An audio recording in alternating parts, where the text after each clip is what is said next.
Donc, dans tout ça, c'est bien, on a recidé notre base de données, on a plus d'informations, dont les virtuels, c'est plutôt cool. Oups, nous, on va continuer notre petit truc et on va s'intéresser. Alors, on enlève ça, on enlève ça. On va s'intéresser au login de notre utilisateur, puisque c'est ce qu'on va faire là très rapidement, bientôt, soit avec Angular, soit avec Solid.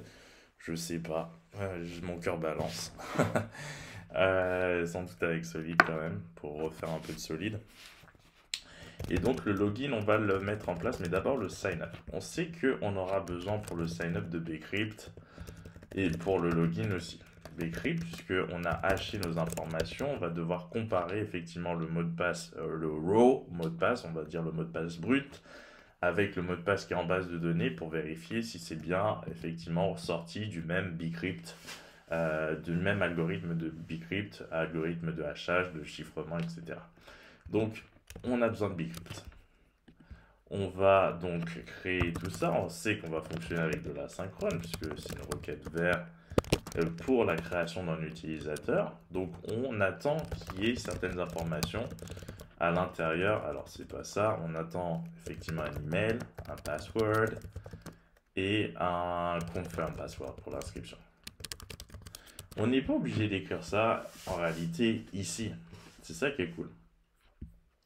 C'est que si on en attend un, on peut finalement déjà gérer ce cas-là avant. Donc c'est bien ça, ça c'est cool, mais on va utiliser Express Validator plutôt pour gérer ce cas-là et pour ne pas laisser passer finalement jusqu'à ce middleware des requêtes qui ne contiendraient pas email, password et confirm password. Donc on va voir ça avant.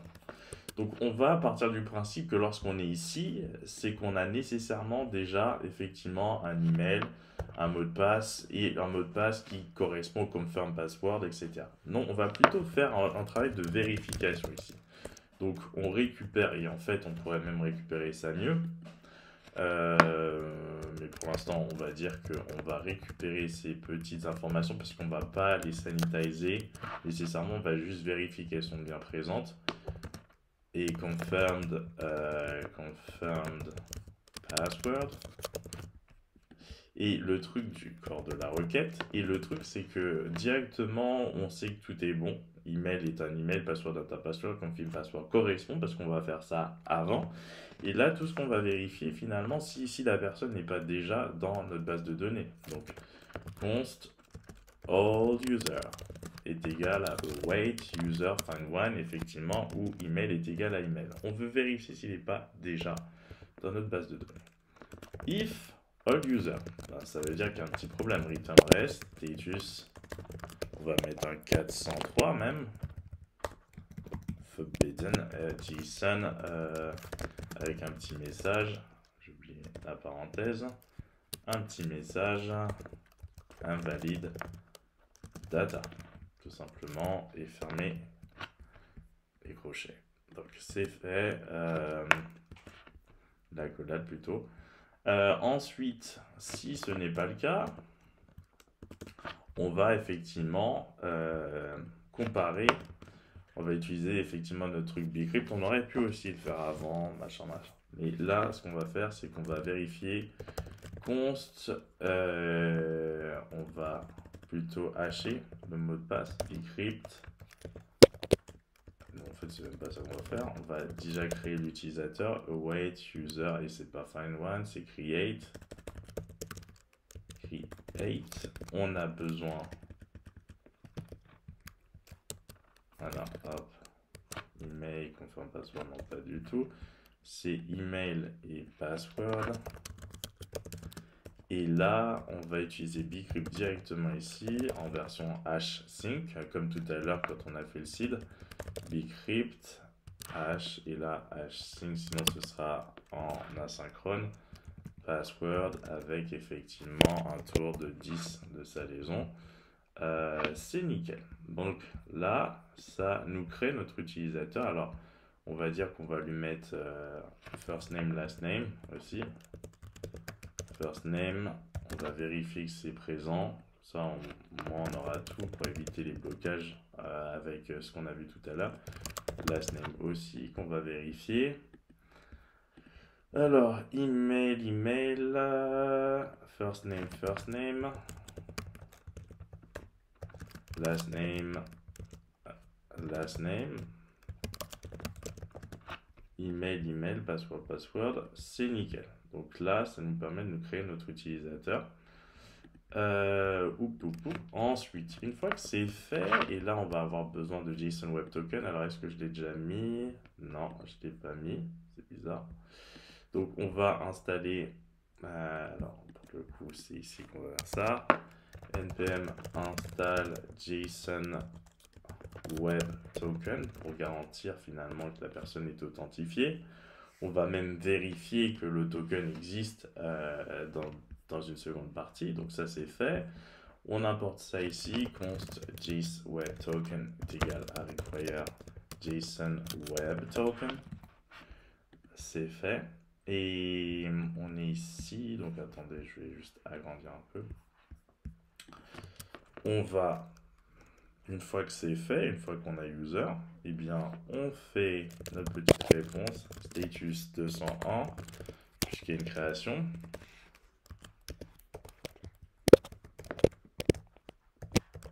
JSON, et à l'intérieur on va avoir le user ID, on va écrire comme ça, égal user underscore ID puisqu'on sait que Mongo s'en occupe. On va mettre un token, on va utiliser JSON Web Token sign pour masquer les informations. Donc user ID est égal user ID, ce sera l'information qui sera cachée dans le token. Là, on va utiliser effectivement un petit fichier de chiffrement. Donc, on va l'appeler public key, period.key. On va effectivement utiliser l'orem, hop, un petit paragraphe pour cacher l'information. Ensuite, on va avoir besoin du file system pour récupérer cette information. fs est égal à plutôt public key est égal à file, system read, sync file, et read sync file, on va aller plus vite, c'est public key, tout simplement. Alors UTF-8, c'est fait. Là, on met qu'on va se servir de public key pour chiffrer l'information et on dit que ça expires in 24 heures. Dans 24 heures, le token ne sert plus à rien, il ne va plus fonctionner. Donc une date d'expiration, c'est toujours bien. Ensuite, une fois qu'on a fait ça, bon, ça c'est nickel, hop hop hop, donc vous voyez comment ça se fait. Token, je l'ai mal écrit. On a caché une information dedans, le user ID, on n'a pas caché le password ni quoi que ce soit, hein. Ça c'est des informations sensibles à éviter de mettre dans un token. On a fini. On return en réalité le tout et puis c'est bon. C'est parfait. Donc on a fait le sign up. On va faire le login. Donc login. Comme ça on va pouvoir tester les deux. C'est rec res, on comprend bien. Rec res, il n'y a pas de next. C'est un middleware de fin de chaîne. C'est pas un middleware de middle chaîne, hein, justement, de milieu de chaîne. Ensuite, nous, on a besoin aussi d'infos. Moi, je vais faire juste un CTRL-C, CTRL-V, c'est un login. On a besoin d'email, du password, donc on n'a pas besoin de tout ça, par contre. On regarde s'il est déjà présent. S'il n'est pas présent dans notre base de données, on retourne effectivement à valid data. S'il est présent dans notre base de données, puisque c'est l'idée, ce qu'on va faire, c'est qu'on va comparer effectivement son mot de passe au mot de passe qui est associé à all user. Donc voilà, et là on retournera effectivement ces petites informations, ça va être parfait. Là, au lieu de ça, je mets plutôt old user et old user. Donc on va comparer les mots de passe avec un bcrypt compare. Hop, là on va mettre ça en wait d'ailleurs. Hop, j'aurais peut-être pu utiliser la version sync. C'est parce qu'elle doit exister, mais c'est pas grave. Alors, je regarde juste comment c'est écrit, c'est bien. Alors, je vais mettre. Alors, Qu'est-ce que ça me dit? Ah, c'est bien ça. Compare. Alors, ce qu'on va comparer, c'est le password qui a été filé avec old user password. On va mettre un petit then valide. If valide. Non, si c'est pas valide, plutôt, on va mettre ça, tout simplement. Si c'est valide, on return ça.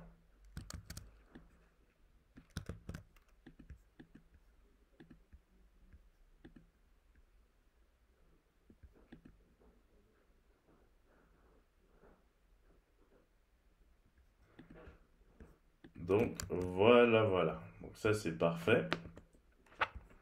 Hop hop hop.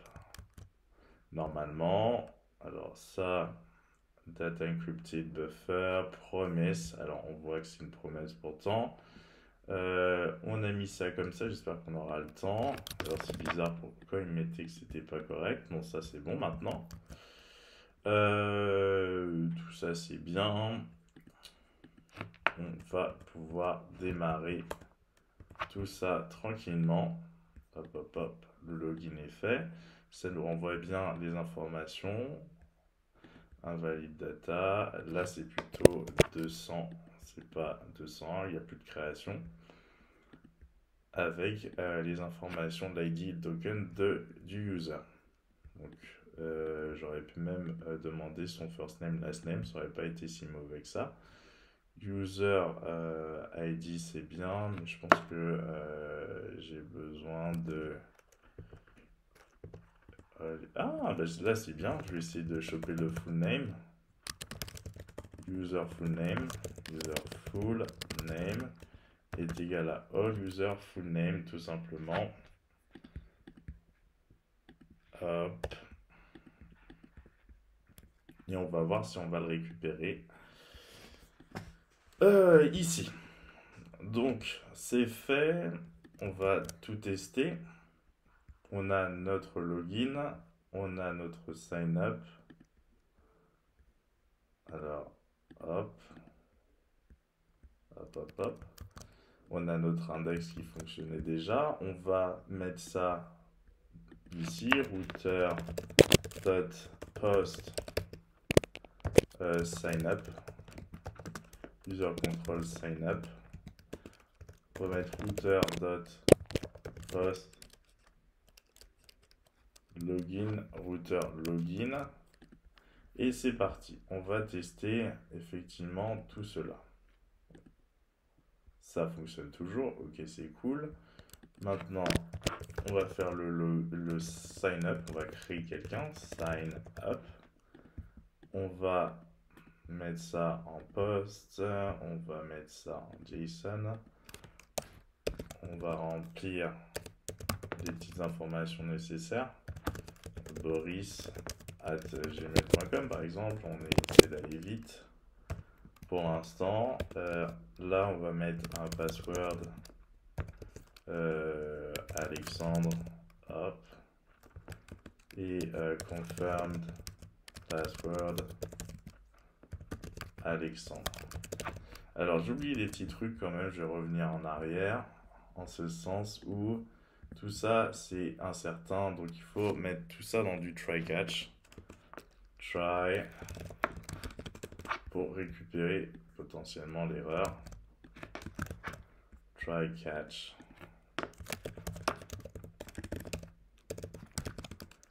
Return rest status 500 JSON erreur.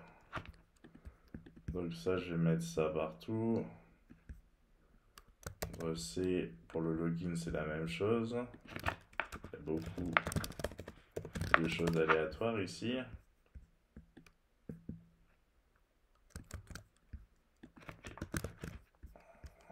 Alors je vais mettre un catch error return rest status 500 r hop tout simplement.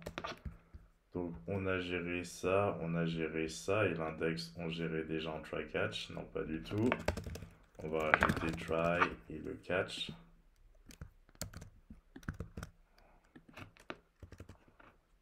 Try catch, erreur, return,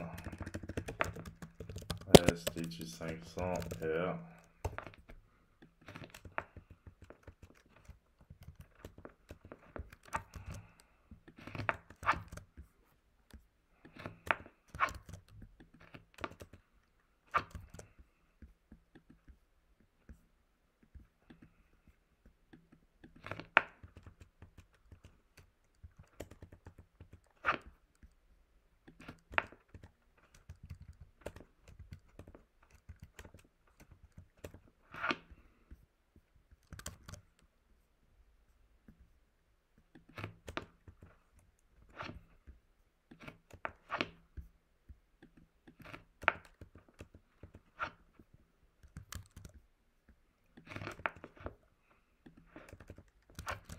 Voilà, donc là on a fait les petites modifications, on a rajouté du try catch, maintenant on va pouvoir effectivement tester tout ça.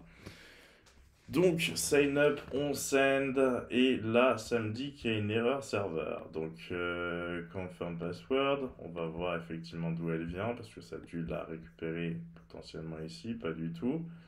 Donc sur le login, erreur serveur, sur le sign up, pardon. Confirm. Ah, j'ai oublié first name, last name. Donc c'est sûr que là, on bascule à first. Quoique first name, normalement, Boris, ça aurait dû me mettre ça. Last name, Rose. Hop. Alors, qu'est-ce qui se passe à tes users sign up, virgule. On a toutes les infos. Ah, c'est bien, tout a fonctionné. 201 création. Alors, je comprends pas pourquoi on n'est pas arrivé dans plutôt. Ah, mais je fais pas de vérification encore de si les choses sont présentes ou pas. C'est pour ça qu'on a directement basculé dans le catch. Mais la chose a fonctionné. On a effectivement user token. Par contre, j'avais prévu effectivement euh, une information supplémentaire, à savoir... Ah non, c'est pas ici que je l'ai prévu, c'est pour le login. Le login où j'ai prévu user full name en plus de tout. Donc on verra effectivement comment ça fonctionne. Donc on va utiliser ça effectivement pour se loguer, pour voir si on a user full name. Hop, on va essayer de se loguer pour voir si tout fonctionne. Là, on enlève ça pour éviter les erreurs. Et Boris Rose, on obtient absolument l'information. Donc tout a bien fonctionné. Notre login fonctionne, notre sign-up fonctionne, en tout cas pour cette partie-là. Et vous allez voir effectivement dans une prochaine vidéo qu'on va utiliser Express Validator pour faire des vérifications sur les informations qui sont fournies à l'intérieur effectivement de cet objet en format JSON. Donc la suite arrive.